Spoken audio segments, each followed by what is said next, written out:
and the pain and anguish you put my mother and these other women through. They lost loved ones at the hands of Anthony Sowell. Today, they faced him one last time. Then Judge Dick Ambrose sentenced Sowell to die for murdering 11 women in his Imperial Avenue house. News Channel 5's Joe Paganek is here with more on the story. Leon, the death sentence came swiftly for Anthony Sowell today. Judge Ambrose spent an hour outlining the terrible details of the case, and after that, the families of the victims had their chance to tell Sowell exactly how they feel.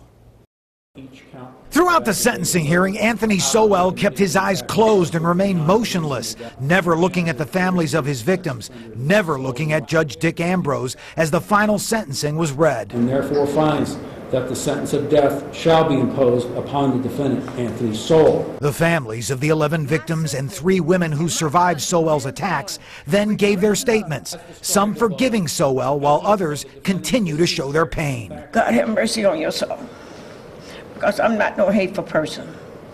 I never believed in the death penalty until I met you. I never ever wanted anybody to die like that until I met you. You will have to answer to God for what you have done, because you didn't give life and you had no right to take life away.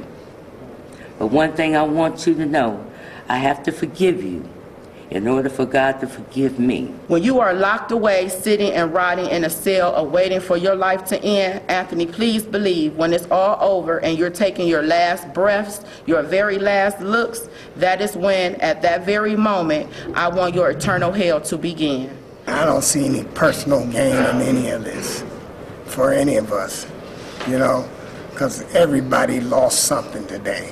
He deserves to pay the ultimate cost for his crime, to be murdered and lay helpless and lifeless like our loved ones did in that disgusting house. Thank you, and may your pacemaker stop and you die tonight.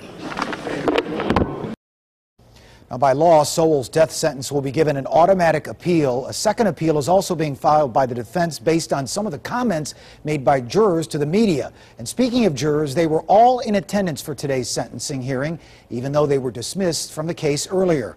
More comments from family members and Sowell survivors coming up on News Channel 5 at 6 o'clock.